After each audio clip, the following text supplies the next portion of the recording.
Assume कीजिए आप सुबह उठो और पूरे शहर की हवा इतनी खराब और जहरीली हो जाए कि सांस लेना भी मुश्किल हो। आपके शहर के चारों तरफ रेत ही रेत हो।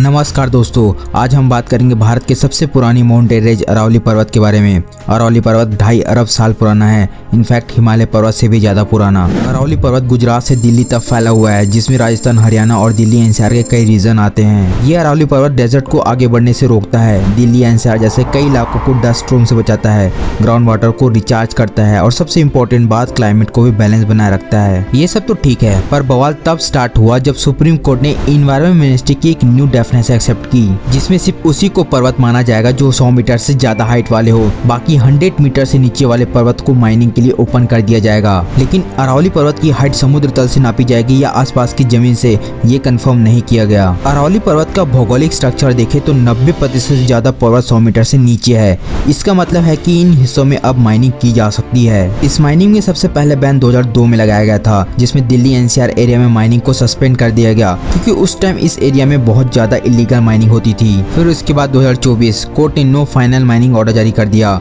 जिसमें अरावली रेंज में तब तक माइनिंग को परमिशन न दी जाए जब तक कोर्ट और स्टेट एक यूनिफॉर्म डेफिनेशन और इकोलॉजी का रिव्यू डिसाइड नहीं कर लेते। लेकिन ऐसा क्या हुआ कि अब 2025 में कोर्ट ने माइनिंग की परिभाषा ही बदल दी?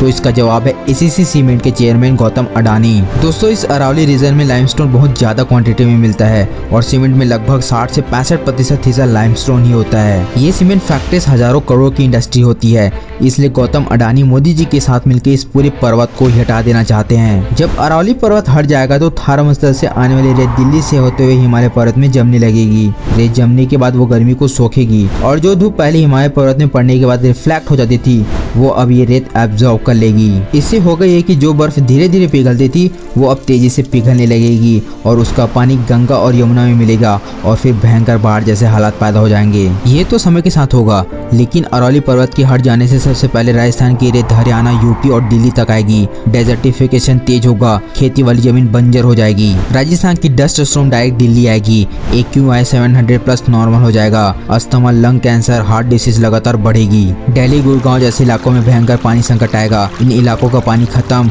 और बोरवेल सूख जाएंगे। इस एक पहाड़ के हट जाने से टेम्परेचर 2 से 4 डिग्री तक बढ़ेगा। मानसून सिस्टम डिस्टर्ब हो जाएगी। हकीकत तो ये है कि अरावली हटने से पूरी नॉर्थ इंडिया रहने लायक नहीं बचेगी। दोस्तों, इस वीडियो को ज्यादा से ज्यादा शेयर करो और सबको आने वाले इस खतरे के बारे में अवेयर करो।